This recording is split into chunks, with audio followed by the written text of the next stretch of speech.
Chapter 2, The Creation.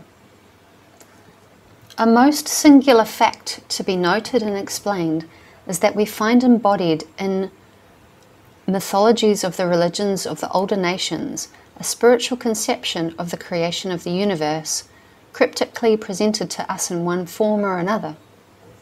The true explanation for this correspondence has never been before, I believe, been correctly accounted for by investigators or writers on biblical subjects. In these myths, while they vary somewhat in their external form, we can easily perceive from their nature that they must have originated in and proceeded from a common source. The variation of those myths is due to the fact that they were formulated to suit the genius of each particular race to whom they were given. Many of the variations, no doubt, are due in great measure to the later changes which time brings about in religious ideas, rites, and observances, as in all things else, and to the peculiar trend of thought of the various races due to effect of food, climate, and environment. But in all there is a similarity through the origin of those creation myths that can be traced directly to the Magian adept priesthood of ancient Ire. This priesthood from time to time sent out colonies and missionaries to preach the gospel of Ayesa Kriost, the sun god, humanized and in allegorical form as a self-sacrificing saviour for the redemption of sin, until they finally circled the whole earth. They established priesthoods and instituted religious worship and forms among the various races of the ancient world. They also introduced alphabets and schools of instruction into the countries which they visited, as these pilgrimages are noted in our histories as the Aryan migrations, or are referred to variously as the Aryan invasion of Greece, Egypt, India, etc. However, there is but very brief mention made of them, as in fact accounts of their true character and purpose have been purposely suppressed, like the history of ancient Ireland itself. The reason for this suppression will become obvious to the reader as the discourse of truth proceeds in these pages. Those adept priests were the first order of men to discover the secrets of nature and the unity of the universe. They were the first to study the science of the stars and the cosmos. These they metaphorically likened unto beings and powers and embodied them as mythical forms and personages. So to this early Aryan priesthood of Ire, who circled the known world to give a knowledge of God and of religion to the backward and underdeveloped races of that early day, we can unmistakably attribute the origin of those religious myths dealing with the creation of the world. Those myths contain cryptically an advanced and enlightened understanding of the deific and creative powers and forces of God and nature, such as no rude or barbarous peoples could possibly have had any original conception or knowledge of. The uninstructed mind was incapable of comprehending, much less formulating those myths.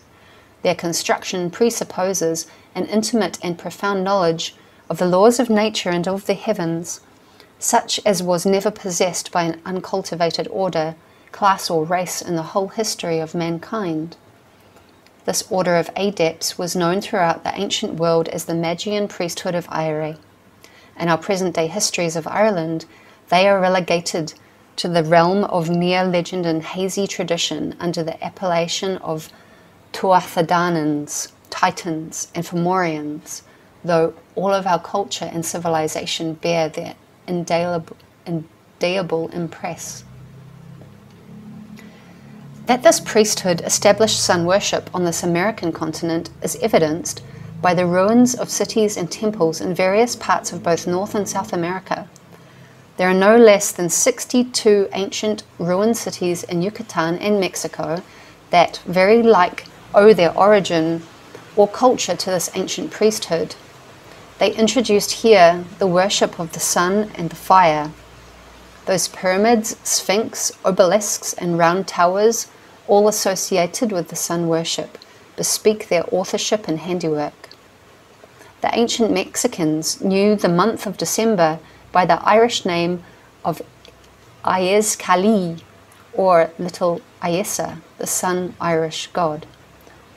The word Kali signifies in Irish small or little. So, in the month in which the little Ayesa, or the young sun god, was born, our Christmas, December 25th. This month was hieroglyphically represented by man holding up a boy by the hair of the head, that is, raising him, symbolizing the birth of the young son Ayes, the ancient Irish saviour, now called Jesus, wherever the English language is spoken. After all, it is not so surprising that the very existence of those myths of the creation, as well as their points of similarity, has resulted in causing confusion in the minds of many critics as how it happened to be so. Owing to the suppression of the history of ancient Eire, this need may not be wondered at all.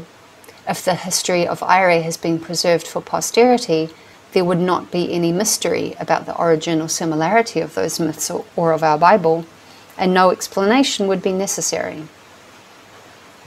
In these myths, the creative powers take the various forms of gods and goddesses, as well as objects such as water, mountains, trees, snakes, bulls, oxen, rams, etc.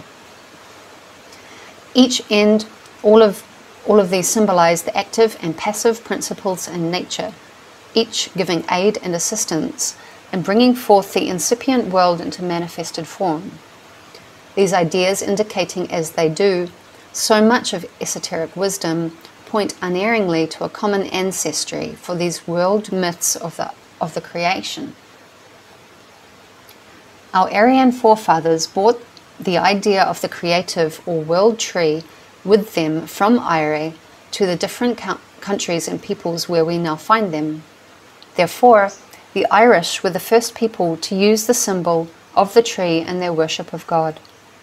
They venerated the oak tree as a sacred symbol of the creative power of the sun god, and they held ceremonial services to him in the oak groves, as we latter-day so-called Christians now do in our churches. The fact that the symbol of the tree was so widely prevalent and common to so many of the ancient mythologies caused the Reverend Joseph B. Gross, who was evidently perplexed to account for this fact, to say, in The Heathen Religion and Its Popular and Symbolical Development, page 242, quote, "The mythologies of other nations also claim and celebrate their mundane trees, and it is exceedingly probable that the Scandinavian Yggdrasil was once the thrifty scion of one of these ancient trunks." End quote. Had he turned aside in his investigations from the well-beaten path, so carefully prepared to lead the unwary astray, and given his efforts in research to investigating early Ireland and the Irish language, he would have had his surmise as to the Yggdrasil been a scion from an older trunk language. From an older trunk confirmed, and his curiosity transformed into a conviction, as he would have discovered there the parent trunk of the world tree. That he may have been an honest investigator led astray by following in the footsteps of others is indicated by his query on this point, page 243, quote, "What, is it natural to ask, gave rise to these myths of the world trees? Are they playful productions of the fertile fantasies of the poets, or have they a basis in reality? Who was able to penetrate through the grey mist of ages and laying barefoot of the first Yggdrasil, say, here is the beginning of the world tree myths? I will submit evidence right here to substantiate the fact and prove beyond the possibility of a doubt that the Norse tree is a scion from the Irish world tree." Max Muller says that evidence exists which indisputably connects the ancient nations and points to a common origin. Such evidence, he says, exists in their names of the deity, prayer, worship, altar, law, etc. By such incontrovertible evidence will those myths be shown to have been formulated by those early Aryan adept masters of Aire. This is all in correspondence with our first claim that the ancient Irish were the fountainhead of our civilization and culture, and the first evangelists to form religious ideas, and, if I may use modern term, to broadcast them to the whole world. I believe Max Muller knew of this fact well, but dare not say in so many words. He all but says so. His inferences easily lead us up to this truth, but he was a professor of languages at Oxford University in England, and if he disclosed his convictions openly, he surely would have ended his usefulness and have lost his standing and popularity with the ruling classes of that country. How many of the professors in our American colleges are today likewise suppressing themselves and, to use a colloquialism, pussyfooting or soft-pedaling towards the future Elysian fields of a Carnegie pension paddock? So, in view of what has been said, it is not at all surprising to find that the Scandinavian world myth, the figure of the Yggdrasil tree, that is to be said the ash tree, for the reason that the ash is more common in the northern latitudes than is the oak. And it is the most natural thing that the priests would use as a symbol the tree common to the region and people for whom it was intended. That this world tree came from the early Aryan priesthood can be easily and directly traced through the name of the tree itself, and also the very names of the Norse gods prove unmistakably that they originated from the same source. The name Yggdrasil, stripped of its fanciful spelling, is Yggdrasil, and is a compound word composed of three Irish word syllables: Ig, meaning flesh, dry, a druid, and seal, to drop, shed, or to sow its seed.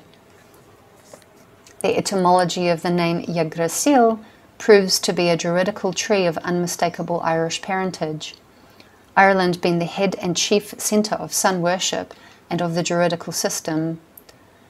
To the inspired imagery of the priests and Magian cult, we may attribute the first inception of the idea of the tree as a symbol of the deity and the creation, and this inference may clearly be drawn without any strain on one's credulity from the following Irish words and their definitions, embodying and setting forth, as they do, the ideals of the ancient Irish Druids. The comprehensive word dual, which is the root word for one of the many names for God, will help to make this apparent. This word means an element, a creature, a being, delight, pleasure, desire, hope, partition, distribution. These are all, in their superlative aspect, qualities and attributes of deity. And duil, God, and the same word duil, a leaf of a tree, a fold, a sheath. Duilech, foliage, leafy, full of leaves. And duilama, God, creator, bring out the same idea. Thus it will be seen that the tree was a pristine and idyllic symbol of the Irish Druids and was used as a figure in their conception of God and the creation. The foregoing definitions, which anyone may look up and verify for himself, imply an unfolding from within, an emanation of the universe from the deity as the leaves unfold outwardly from within the tree. This world tree, in its highest aspect, represents the creative power of God, and inversely, in its lower or human physical aspect, it represents the male organ of generation. Thus, cognate word dúil, signifying a pin, a peg, is plainly a phallic symbol, and its Irish derivation cannot be longer disputed or denied. In the days of the pre-Greek and pre-Roman ascendancy, when the Irish, the Phoenicians of history, under their Pope kings, ruled practically over the whole world, and their rule, we have reason to believe, was undisputed to any extent for thousands of years. The Norse and the Teutons were under the rule of the Irish sovereigns and spoke a Gaelic dialect. The Teutonic speech shows that it is derived from the Irish root words. This is the main reason why we find so many among the German professors who have studied Gaelic. In fact, we are told of a coordinate fact, which is that the German became a cultured language owing to its ability to absorb and assimilate the Celtic. The name Teuton is from the Irish word tuat, meaning a lord, the lay of a country, a lordship, northern, the north, hence the Teutonic or northern race. As the Irish were the first cultured and civilized race, and their priesthood the first to disseminate religious ideas, it should not be surprising to us to find, on honest investigation, that many of the Scandinavian and Teutonic gods are of Irish origin. Thus, we find the Scandinavian sun god Balder is derived from the older Irish sun god Baal. This latter, we are told, is the sun god of the Phoenicians. But as I have shown conclusively that the Phoenicians and the Irish were one and the same people, it establishes the identity of the homeland or parentage of these mythical names of the sun god. Even to this day, after 7 centuries of Roman Church domination, the custom of lighting the Baal fire is still followed in Ireland in veneration of the ancient rite to the sun god Baal on the eve of May 1st every year. And this day is called La Bultaine, or Day of Baal's Fire. The name Phoenician is but a formulated one, purposely misspelled and secretly applied to obscure the past history of the Irish race previous to the 12th century, in order to conceal from posterity, and more especially from the succeeding generations of the Irish race, all knowledge of the manner and means by which the Roman Church gained a foothold in Ireland. This foothold was secured for her by the event of the English invasion of the island in the year 1169 AD by King Henry II of England. This invasion of Ireland was instituted by King Henry at behest of Nicholas Breakspear, an Englishman who had been elected Pope of the Roman Church in the expectation that, being an Englishman, he would very likely be successful in enlisting the English king in the Roman Church scheme to invade and conquer the island. This was to further the age-long policy of the Roman Church to conquer and get possession of the Irish Church, the mother Christian church of the world, with its immense wealth in lands, buildings, flocks and herds, as well as the great monastic establishments. At that time and event, it was accomplished and fulfilled Rome's long-standing and persistent ambition to acquire possession of the Irish Church, with its religious appetences, with its age-old papacy, the most ancient on earth, the Saviour Iesu Christ, and the Irish Bible, as will be seen from the import of these pages. After the conquest of the Irish Church and the suppression of its papacy, the Roman bishop could now, without fear of a rival, pose as the undisputed Pope of Western European Christendom. To conceal the truth about the events related here from the eyes of mankind, it has been the potent cause for the suppression of the authentic history of the past, and the fabrication and falsification of history by the priests and monks in their writings dealing with ancient and medieval times. With the aid of foregoing elucidation, the reader will be enabled to comprehend the covert intent of the priest scribes in formulating the term Phoenician as a secret designation of the Irish race, the significance of which was to be understood solely by the knowing ones. The priests have practiced deceits by the use of ambiguous words and also by the use of incorrect spelling of words. Thus, the name Phoenician, if spelled correctly, would be Phoenician, meaning a sun worshipper or follower of the sun. The Irish word is Finn, meaning a son, family, or tribe.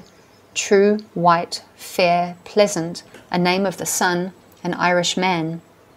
Hence, Phoenicians were an order or caste of devotees of the sun.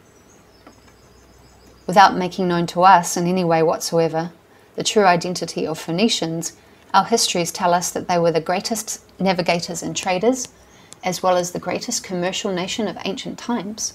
For the name Phoenician, substitute the word Irish and it will aid partly, but only in part, drawing aside the veil which has been hidden Ira's past history from our view. This thus illustrates one of the means employed in camouflaging and suppressing the history of Ireland.